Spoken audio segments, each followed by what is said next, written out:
ഒരു വീട്ടിലോട്ട് പടർന്ന് കയറി കിടക്കുന്ന ഫാഷൻ ഫ്രൂട്ടാണ്. ഇതാ കണ്ടോ, ടെറസിൻ്റെ ഇത് രണ്ടാമത്തെ നിലയുടെ മുകൾ വരെ ഇതാ പടർന്ന് കയറി ടെറസിൻ്റെ സൈഡിലോട്ടും ഒക്കെ ഇതാ ചുറ്റി കയറിയിട്ടുണ്ട്. പക്ഷേ ഇത് നല്ലത് തന്നെയാണ്, നമുക്ക് ടെറസിൽ നിന്നൊക്കെ നമുക്ക് ഫാഷൻ ഫ്രൂട്ട് പറിക്കാം. പക്ഷേ ഇതിന് ഒരു അപകടവും ഉണ്ട്. കാരണം എന്ന് പറയുന്നത് ഏറ്റവും താഴെയറ്റത്താണ് ഞാൻ കാണിക്കുന്നത്.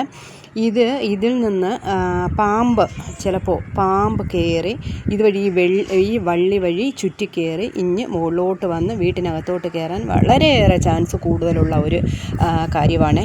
അതുകൊണ്ട് എല്ലാവരും ഈ ടെറസിൻ്റെ മുകളിലോട്ട് ഈ ഫാഷൻ ഫ്രൂട്ട് പടർത്തുമ്പോൾ പ്രത്യേകം ശ്രദ്ധിക്കുക. കാരണം ഈ ഫാഷൻ ഫ്രൂട്ടിന് ഒരു പ്രത്യേക മണമാണ്. ഈ മണം കേട്ടുകൊണ്ട് ഈ പാമ്പ് കയറി വരാൻ ചാൻസ് ഉണ്ട്. അതുകൊണ്ട് നിങ്ങൾ വളരെ സൂക്ഷിക്കുക. എപ്പോഴും ടെറസിൻ്റെ മുകളിലോട്ട് ഈ ഫാഷൻ ഫ്രൂട്ട് പടർത്താതിരിക്കുക. മാക്സിമം ഒരു പന്തലിട്ട് അതിൽ പടർത്തി എടുക്കുന്നതായിരിക്കും നല്ലത്.